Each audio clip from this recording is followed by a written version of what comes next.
Thank you. It's great to be here. And since the conference is The Future is Here, I'm here to tell you how the future got here. And the short explanation of this story is sort of how the British invented the digital universe and the Americans got the credit. And so I'm just going to tell you how Turing's ideas were brought to life on the other side of the Atlantic, but actually it was going on here too. So I'm interested in the beginnings of things, and this is not these are bits, and this is the year is 1953. So that is the digital universe at that time, and it's not a picture of bits somewhere else. Those spots of light actually are spots of electric charge that were the entire digital universe at that time. In 1953, it's easy to remember, there were 53 kilobytes. That's about one email on the entire planet. And the story I'm going to tell you really has two lead characters. In the history of the digital computing, there's an Old Testament and there's a New Testament. In the Old Testament, the prophets were Thomas Hobbes and Leibniz. And in the New Testament, the prophet was John von Neumann. And Alan Turing was born, it was actually conceived exactly 100 years ago. He was born June 1912. He was the person in between who bridged the Old Testament to the New Testament.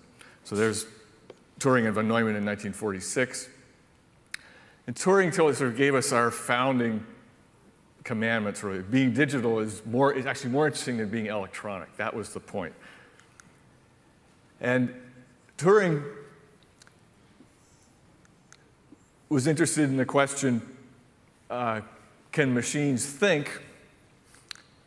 Whereas von Neumann was interested in the question of, can machines reproduce? And that's really why we really live in a world now where we have self-reproducing machines that are, I think, 5 trillion transistors a second are added to this whole thing. And they really are self-replicating, and von Neumann brought us that.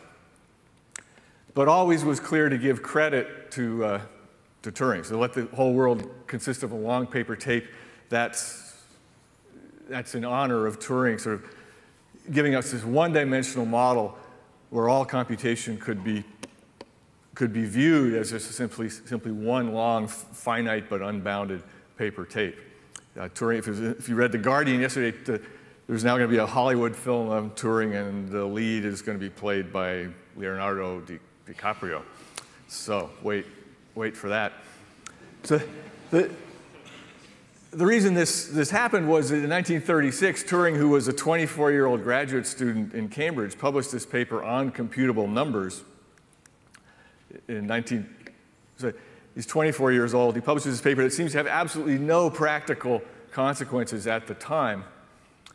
But in there, he develops the idea of computing machines. At that time, we didn't have computers, so it's a purely logical construct. And he came up with the idea or proved that you could build one machine that could do anything that any machine could do. And those are the machines we use. Even our iPhones, our cell phones, all our computers are now Turing universal machines. That if you give them enough time, they can compute anything that can be computed. Now, his paper was really, what he was trying to get at was this thing called the Entscheidungsproblem, which now nobody talks about the Entscheidungsproblem. It's a decision problem of whether you can show that something can be done or not. So von Neumann was always able to explain things clearly, that you can build a machine that can do anything that can be done, but you cannot build a machine which tells you whether it can be done. And that's what makes computers so interesting. That's why we're really all here today, because we're never going to be able to say what computers can do. You just have to build them and run the software and see what happens. That's why we live in such an interesting world where the problems haven't all been solved. This suddenly became real in World War II when the Germans started digitally encrypting their messages, and Turing got the job of trying to decrypt them. And suddenly this kid who was sort of an outcast had a very important role to play in breaking these codes, was done very successfully. It built a machine, which was really our first full digital computer, the Colossus, which has now been rebuilt in Bletchley Park. So it ran a long tape, very much in the Turing style of this abstract world where everything was bits on tape.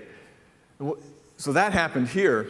Simultaneously in America, von Neumann was working, and what he did was, Turing model was one-dimensional, von Neumann made it two-dimensional. So suddenly it became much more practical and realistic. Instead of having to go to one spot on the tape, you could actually select an address out of an address matrix, and that's how the internet and everything else works, is by giving the coordinates of an address you want to go to. And so here we have 32 bits on one axis and 32 bits on it. So those are two 5-bit numbers. You put in two 5-bit coordinates, that's 10 bits. You get back a 40-bit string. And that caused this explosion that we're still completely living in. It's the fact that you put in 10 bits, you get 40 back, and that's gone on ever since. That's why the thing just keeps growing and growing with no sign of an end. Von Neumann was sort of the orchestra conductor who put all these other people's ideas together, no matter whose ideas they really were. And they clearly were Turing's. There's always been this question, what did von Neumann take from Turing, what didn't he? Well, von Neumann always said that these were Turing's ideas. And I went looking for proof, like what people say isn't good enough. So if you go to the Institute for Advanced Study where von Neumann built this machine, the copy of Turing's paper in von Neumann's library has been read, so all the other volumes of the Proceedings of the London Mathematical Society are completely untouched, and this one is so heavily read it's completely unbound. So there's your firm evidence that Turing was there. Von Neumann was, a math prodigy as a child, like many of these people. So he lived in this world of pure logic. That's von Neumann at age 12. Here he's the kid on top of that's a cannon at an artillery emplacement during World War I in the Austro-Hungarian army. So von Neumann had a great fondness for weapons from the beginning. And he grew up in a very aristocratic Budapest family. So he had the connections, was comfortable with wealth and money. That's sort of why he was the guy who could get the funding to really do this. And then his first job was in Berlin. So things go bad in Europe, he leaves and comes to the United States. So that's how sort of this Hungarian mathematical genius ended up in America, where there was a philanthropist, the Bambergers were sort of the Jeff Bezos of the time, and gave his money to start this institute run by a guy named Flexner, whose model was the usefulness of useless knowledge, that if you gave people just the room to work on whatever they wanted to work on, something useful would happen. They built this fabulous building that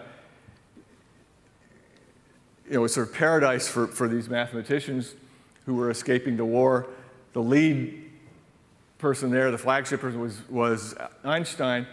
If you go in the front room of this place, you'd find our highlights are out of sync here. You'd find Veblen in the corner office, who was first. Then there was Einstein, and then von Neumann next to the tea room. And then if you go to the second floor, who was above von Neumann was Dr. Gödel, the Austrian logician from Vienna, who also worked in this ideas that we thought would have no significance to the world, to the practical world, but yet the world we live in, this whole world of addressing and so on, is really, in many ways, due to Gödel, who was friends with Einstein. So Gödel did this also strange convoluted proof just after Turing that you could label all mathematical concepts with numerical addresses and then manipulate the addresses, and you're actually manipulating the concept, which is essentially what digital computers do. Von Neumann, the war starts, von Neumann goes off to work on explosives and the question of whether we could build nuclear weapons, which took computing. So that's the push on the American side to actually build a machine. You can't design, they didn't have the time to design this on paper. They had to do it in a computer first. And it was all successful. So we have von Neumann, Richard Feynman, Stanley Lyon, people who had only until now just worked with numbers and logic are suddenly being allowed to work with machine tools and high explosives. So they build the atomic bomb. The government wants to know, what do you guys want to do next? And the answer was, we're going to do computers. That's the next big thing after the war. So the problem now is to try and design a hydrogen bomb. They're working on this amazingly early. This is, Stan and Nick can now act openly as coming from Los Alamos, and that's August 9th, 1945. So that's the day the Americans dropped the second bomb on Nagasaki. They already have put these mathematicians in place to work on the next problem. And von Neumann, who had this great affection for military people. Here he is with Werner von Braun. So he just couldn't resist the chance to work on this project. The Americans, their equivalent of the Colossus was a machine called the ENIAC, was the first large American computer. So von Neumann had access to that. At that time, it's hard to even imagine, but so in 1946, this is the maintenance manual for the ENIAC, and that's a classified document. So the whole idea of computer, which is what happened in Britain, that the Official Secrets Act kept the whole Colossus effort wasn't declassified for 30 years. So von Neumann works on the next step. What can we do? How can we build a real Turing machine, whereas the ENIAC wasn't fully programmable? So he starts figuring it all out on paper. And then we get what really is now called the von Neumann architecture, a central arithmetic unit, a central control, a recording medium, which for us would be a hard disk, input and output. And that becomes known as the von Neumann architecture, whereas in some ways it's really the Turing architecture. And then we developed codes. So one of the first codes was Monte Carlo, which was a code for doing these physics questions of whether critical mass will explode or not. And that was largely invented by Stan Ulam, the guy winning at poker. So most of these people, the whole thing was in many ways a very elaborate game. And Monte Carlo actually works by sort of seeing how you can win a game of chance within the computer that actually proves a statistical result. Now, von Neumann figures out how to actually sort of retrofit the ENIAC to run these codes, which is very clever, again, a hack of going into this machine that was built for one thing and using it for something else. But he needs a programmer. And the most convenient programmer was his second wife, Clary, who was the Hungarian national figure skating champion at age 14. But he taught her how this machine worked and how to program it. And she did all the early Monte Carlo codes and explains here how she was the guinea pig to show that anybody could program a computer and becomes one of the first coders. A new occupation which is quite widespread today. Little did she know where that would go. And in my interest in sort of finding out what really happened, you don't know till you can find firsthand evidence. So I managed to miraculously get all the letters back and forth between Clary and Johnny for 30 years. So we actually know what they were thinking at the time. And they were always in different places. They didn't have email, so all these letters contained the sort of both the love story and the story of the hydrogen bomb. So in that envelope was one of the hydrogen bomb codes. It's only 4 pages. So a very different world from today. The codes were very small. The machines ran very slowly, but so a code like this would run for about 6 weeks to give you a 1-bit answer, yes or no. And von Neumann, it turns out, this is also not known, but he was already consulting for IBM, and that sort of explains why the world of commercial computing why IBM got this immense head start on everybody else, because even in 1945, von Neumann was consulting for them. He was also working with RCA, with Vladimir Zworykin, who was the head of RCA research. He probably made one of the worst business decisions of all time, which was decided in the end that RCA would not go into computing, sort of left it to IBM. But at the beginning, RCA was passionate about developing. This was a tube called the Selectron. So it was like the dinosaur with feathers. It was actually an integrated circuit within a single vacuum tube. It was a 4096-bit digital universe with fully digital addressing inside a single vacuum tube. And if they had built that and commercialized it, we would all be, all our computers would be RCA, not Apple or IBM. But what happened was von Neumann believed in this, so that the machine was built in order to run on these Selectrons. And then when integrated circuits happened, they really are Selectrons. So that's sort of why we ended up with the architecture that worked so well with the memory chips in our computers now. So the first meetings they held were actually in RCA's Zworykin's office at RCA, meeting number 1, with John Tukey's in there, who coined the word. He got tired of saying binary digit over and over again, binary digit, so he said, let's just call it a bit in 1946. And in that first meeting, they gave the sort of 3 main commandments of digital computing, that the system has a central clock, so it runs on a fixed cycle. The design is modular, which is why we can, when something goes wrong, you can plug in another chip into your motherboard and so on.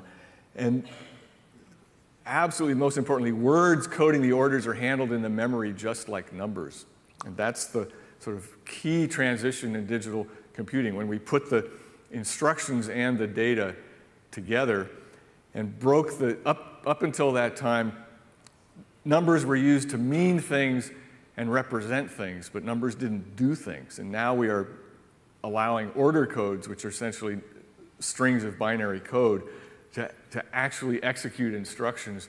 And from that point on, numbers, ever since, numbers have been assuming more and more control of everything in our world, from starting with designing bombs and breaking codes to doing finance, doing word processing, doing text, images. It all came from that sort of moment. And all the basements I looked around sort of finding these things, I found a crumpled up piece of paper from 1946. It had been saved, been thrown out and then saved. It says, let a word 40 binary digits, they don't have bit yet, be 2 orders. Each order is a command and an address. So that's the origin of the command line that still runs. If you're running a Mac and you go to terminal, you can still get back to the command line, which is how everything still. So we sort of have these layers that we're still running these old systems the way life runs DNA as it was in the beginning. Where could they do this at this institute? There was no empty room. They were given there was one room that was empty, which was Gödel's secretary's office. He didn't want a secretary, so they go to work in there and start writing these reports to sort of lay out the architecture. The budget, just to make you feel better, this is the first 5 months, the budget is $4,700, so about $1,000 a month.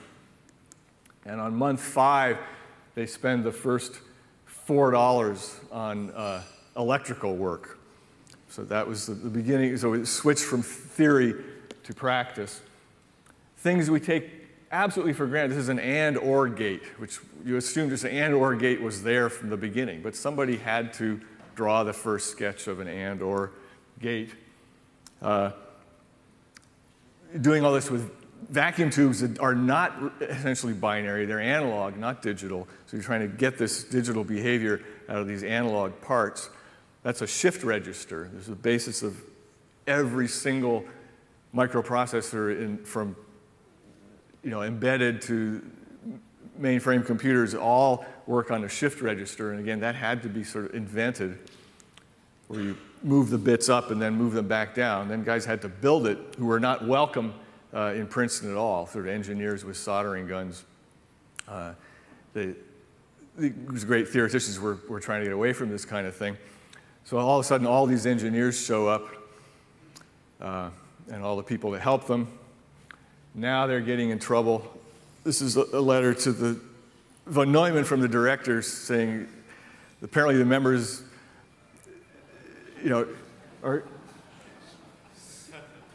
It's been especially unfair in the matter of sugar. They're coming up to Fald Hall and taking too much sugar for their tea, and they were urged to stop.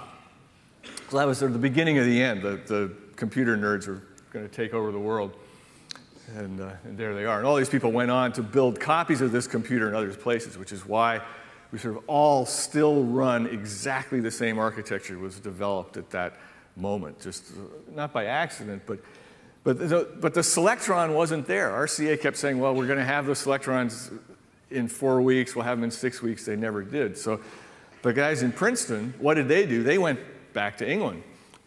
So Williams and Kilburn, who were British radar pioneers in Manchester, they were moving along on a very parallel path. This was the Manchester computer. It was actually got running before the Princeton machine. And so you can see in a wonderful British way, it's just all haywire, but it's working.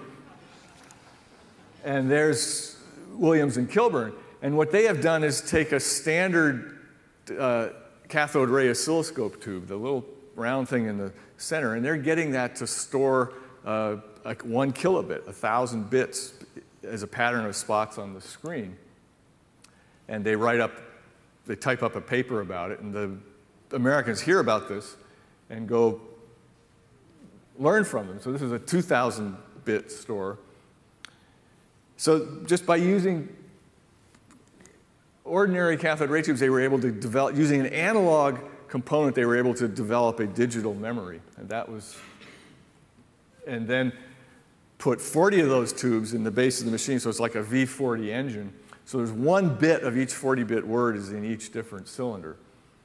And this took incredibly complicated timing to get this all to work. The distinction between a 0 and 1 is not at all clear, but that's how you got this first matrix where you could give two 5-bit numbers and get the 40-bit number back. There's Jim Pomeroy with one of these tubes. So that machine is the archetype. Every single microprocessor is actually this machine just printed on silicon rather than. So von Neumann was interested in the question of how can you get this thing to work with all these unreliable parts, which is why computers today are still so reliable. In their logbooks, now the memory's turned to garbage.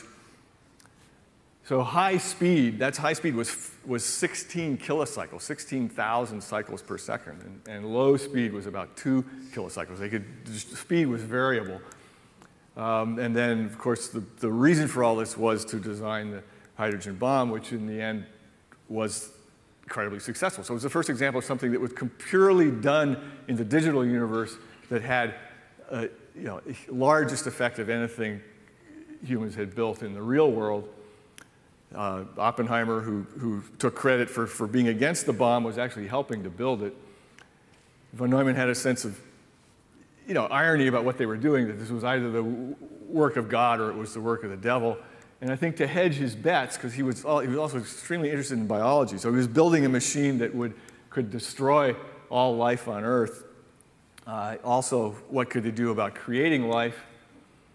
So he brings in Norwegian mathematician Niels Baricelli, who starts looking at the question whether you could actually develop new forms of digital life within this memory space of the computer, doing it in a very, very, very clever way that's still, I think, underappreciated what was really done. This is all being done in 5 kilobytes of memory in 1953. But they're not going to become living organisms. They're just genetic patterns. But you have to let them out in the real world and let them do something. And that's what biology does, and that's really what computing is doing. We're letting these codes go out as applications. And that's sort of the Dead Sea Scrolls, one of Baricelli's fossilized universes. And a note to him at the end says, there must be something about this code that you haven't explained yet.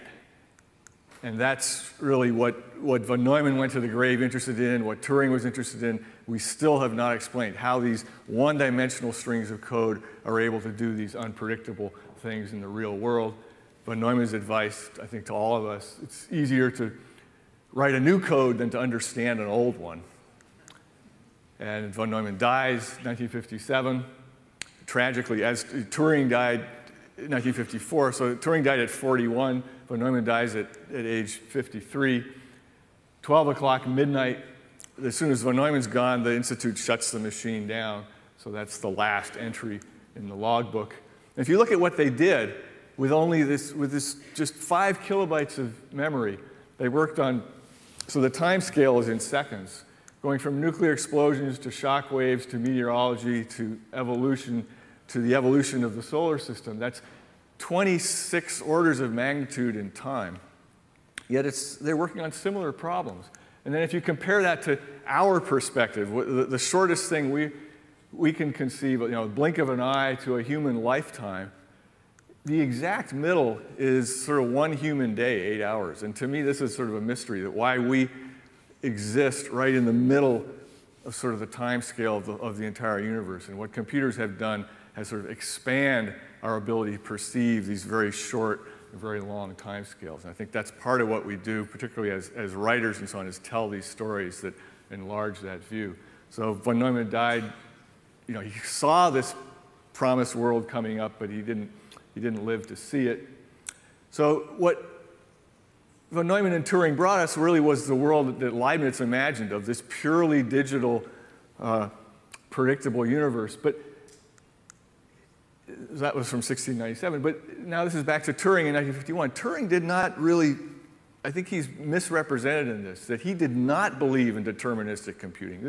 This machine, which was built in Manchester, was the model of the first commercially sold computer, the Ferranti Mark I. Turing insisted that it include a source of quantum noise that was unpredictable, so that the computer could make guesses and make mistakes and learn from its mistakes.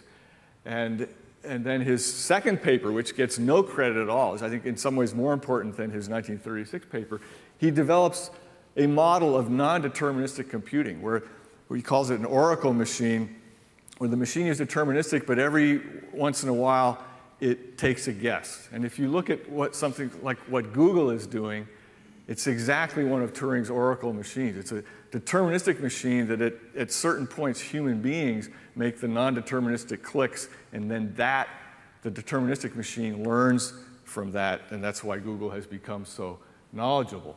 So Turing was interested in the question of how could you replace intuition with ingenuity, and he assumed, for sake of argument, that ingenuity was available in unlimited supply. And now it is. We live in a world where we have these unlimited cycles, and what are we going to do with that?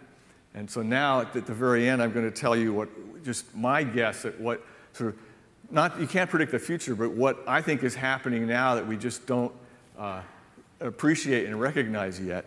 That Turing gave us this one-dimensional model, and von Neumann gave us a two-dimensional model. But what we're actually doing now, the internet made things three-dimensional, and we don't have a model for that yet. We're not really understanding how complex, and we're ready for a new model of computation that's not there. We are finally actually doing template-based addressing, which is something these early pioneers believed in and was completely forgotten, because the von Neumann system of precise addressing was so successful, we forgot that there's actually, nature does it in a very different way. Addresses by template, not by exact address, where if one bit is wrong, everything crashes. And this, again, is what Google is doing, is allowing us to address memory structures by template, not by you don't know where it is, you just need to look for a match. Pulse frequency coding, which was von Neumann's big thing, was that if you look at biology, there is no digital coding. The coding is done by pulse frequency, where the difference between 698 cycles per second and 660 makes a slight difference, but it doesn't kill your computation. And that's what, if you look at what Facebook and a lot of these very successful companies are starting to use pulse frequency coding, but they're not talking about it. So ultimately, what we're going back to, I think, is analog computing. That a lot of these big structures we're building, they're built on digital computing substrate, but the actual interesting computing is being done in the analog regime. And the prophet of that was another of your fellow countrymen, Louis Fry Richardson, who here is looking at doing sort of analog digital computing of weather, and gave us this, I think, answers the whole question of artificial intelligence and AI. That a mind having a will but capable of only two ideas. And this is a very simple, non-deterministic circuit. And what we're building now are really huge, enormous, non-deterministic circuits. And the results of that is sort of the world we're going into in the next few years. I think it's going to be extremely interesting.